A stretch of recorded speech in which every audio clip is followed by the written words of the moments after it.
بسم اللہ الرحمن الرحیم۔ حدیث نمبر 14، کلاس 10th اسلامیات لازمی فیڈرل بورڈ۔ حدیث نمبر 14، اسلامیات لازمی کلاس 10th فیڈرل بورڈ۔ اذا اقیمت الصلاۃ فلا تأتوها تسعون وآتوها تمشون وعلیکم السکینہ۔ ترجمہ: جب نماز کھڑی ہو جائے تو اس کے لیے دوڑتے ہوئے نہ آؤ، بلکہ اطمینان اور وقار کے ساتھ چلتے ہوئے آؤ۔ جو نماز تم پالو اسے ادا کرو، جو رہ جائیں ان کو بعد میں پورا کر لو۔ تشریح: اس حدیث میں نماز کی ادائیگی کے بڑے بہترین اصول بتائے گئے ہیں۔ پہلے چونکہ یہ حدیث نماز کے بارے میں ہے تو آپ کو کلاس میں بتایا تھا کہ جس کے بارے میں حدیث ہو، جو بھی مرکزی خیال ہو، پہلے 2-4 تعارفی جملے یعنی انٹروڈکٹری سینٹینسز آپ نے لکھنے اس کے بارے میں۔ نماز ارکان اسلام میں سے ایک اہم رکن ہے۔ ہر عاقل بالغ پر 5 وقت نماز فرض ہے۔ بار بار قرآن پاک میں نماز کا ذکر ہے۔ اللہ کا تعالیٰ کا ارشاد ہے وَأَقِیمُوا الصَّلَاةَ، نماز قائم کرو۔ اور اس حدیث میں کچھ نماز کے آداب بتائے گئے ہیں بھائی۔ پہلی بات، نماز میں دوڑ کر شامل نہ ہوں، آرام سے چلتے ہوئے شامل ہوں۔ جتنی نماز مل جائے اس کو ادا کر لیں۔ نماز کا جو حصہ رہ جائے اس کو بعد میں آرام سے مکمل کر لیں۔ انسانی عظمت اور وقار، اس حدیث پاک میں انسانی عظمت، عزت، وقار کے بارے میں بتایا گیا ہے۔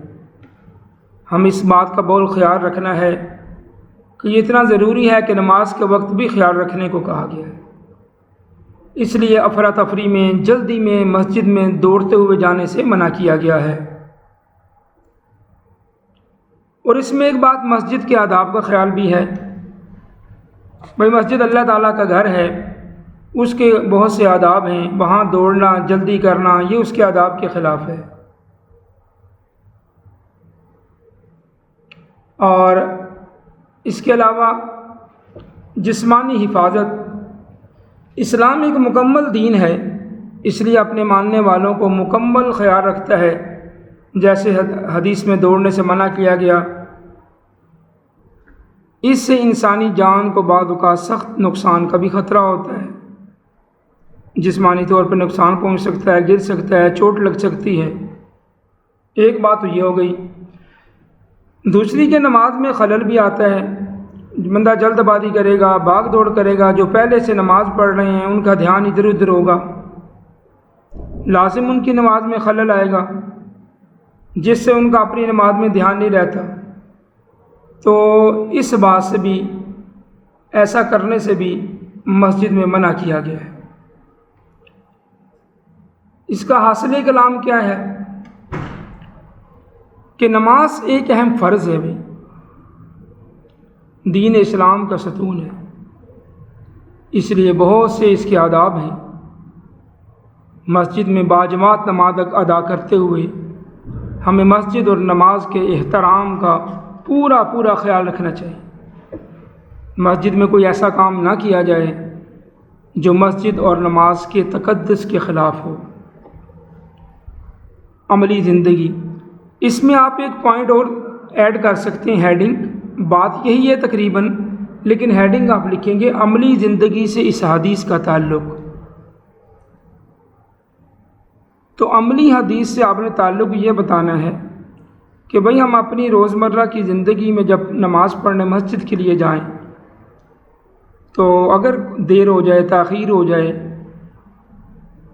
تو بھاگ دوڑ سے اور جلدی سے کام نہ لیں، بلکہ اطمینان سے جائیں، وقار کے ساتھ جائیں، اچھے طریقے سے مسجد میں داخل ہوں۔ اگر نماز شروع ہو چکی ہے، 1 یا 2 رکعتیں گزر چکی ہیں، تو ہم بڑے اطمینان کے ساتھ جا کے نماز میں شامل ہو جائیں۔ جتنی نماز مل جائے الحمدللہ، اگر کچھ 1-2 رکعت رہ جائیں وہ ہم بعد میں اکیلے کھڑے ہو کر نماز کے بعد اس کو ادا کر لیں۔ اللہ تعالیٰ سے امید ہے اللہ اس کا پورا اجر دیں گے۔ اور اس کے ساتھ ساتھ مسجد کے تقدس کا خیال کریں اور مسجد میں بھاگ دوڑ سے پرہیز کریں، یہ مسجد کے بھی آداب کے خلاف ہے اور مسلمان کی جی شان کے بھی خلاف ہے۔ اللہ تعالیٰ ہمیں اس حدیث پر عمل کرنے کی توفیق عطا فرمائے۔ It was حدیث number 14 class 10th Islamic studies اسلامیت لازمی فیڈرل بورڈ۔